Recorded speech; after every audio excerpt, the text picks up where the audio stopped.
Metaverse promises to transform our lives, and while that offers many benefits, as promised by the Facebook company now named Meta, at the same time it also doesn't address many concerns. What we find that is crucial to understand is that a private company will become the architect as well as the governor of a platform that will essentially create a world for people to interact in on a daily basis. This will potentially mean that they will not only have the interest of the people in mind, but as well as their own interest, which will be a financial profit. And when financial profit will become the main interest for this company, in this case, we have identified that Facebook is likely to create money through two means in the metaverse. First one will be advertising, and the second one will be through commission of the virtual commerce. In both cases, we worry for the well-being of people in the metaverse. The first being for the private and sensitive data that people will be exposed to in the metaverse, because the metaverse is highly immersive, and the second one being the virtual commerce aspect, because Facebook will be the one deciding the parameters of what is valuable in the metaverse, what will be scarce, and what will be of value. This may likely create social disparity, social hierarchy, as well as perhaps poverty and unemployment within the metaverse. Two key focal points have been identified as potential sources of public intervention in the metaverse. The first one being smart cities, and the second one being education. The metaverse cities would just be an expansion of the concept of smart cities, which have already existed for 20 years, and it would be the creation of a digital public venue in which citizens could interact with their administration. And the obvious benefit would be increased operational efficiency along with greater speed for problem fixing. However, metaverse cities also risk replicating some of the same risks of smart cities, and namely creating captured cities, in which the corporate interest of platforms takes over public interest, and data of citizens is constantly surveilled for targeted advertising purposes. And in terms of education, the metaverse also brings many benefits, including, for example, increased access to public services and goods, and more higher standards of education services.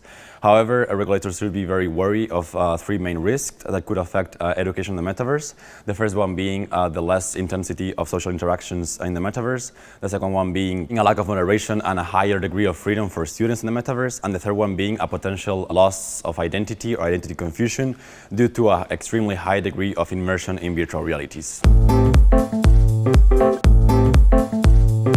We have to define boundaries that are going to protect the user from other avatars and from other virtual identity. An avatar is a user's virtual identity on the metaverse that is going to redefine possibilities of social interactions on the metaverse. Several issues can be underlined, such as the Proteus effect, which is a conflict of identity between the real-world identity and the virtual identity. People tend to behave differently and to express more openly on social medias, but we can also think on the metaverse.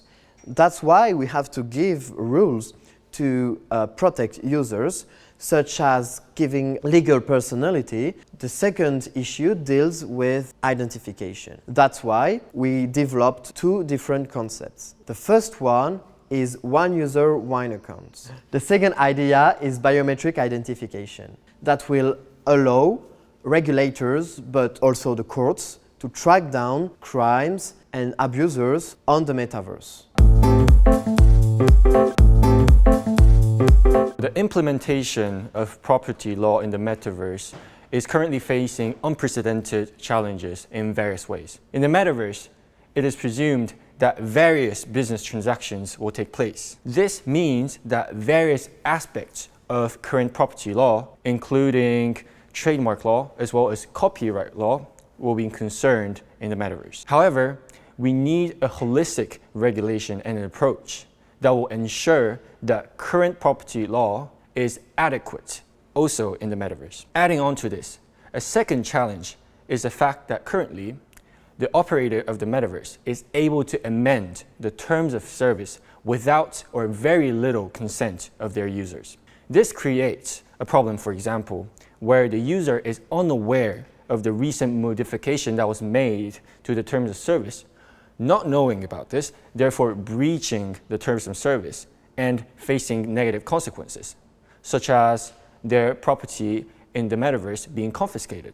Therefore, we need a regulation that increases the transparency of the metaverse. This brings us to an even larger problem that is currently existing in the metaverse, which is that it is the operator of the metaverse that can decide the artificial scarcity of the metaverse. This is currently giving the operator of the metaverse a huge monopolistic power, creating an imbalance between the operator and the users. This will likely lead us to a situation that we see in the real life. For example, an exacerbating social hierarchy between different people. Regulations must be put in place in order to make sure that such imbalance is resolved, and so that essentially we'll be able to democratize this virtual reality space for all the users.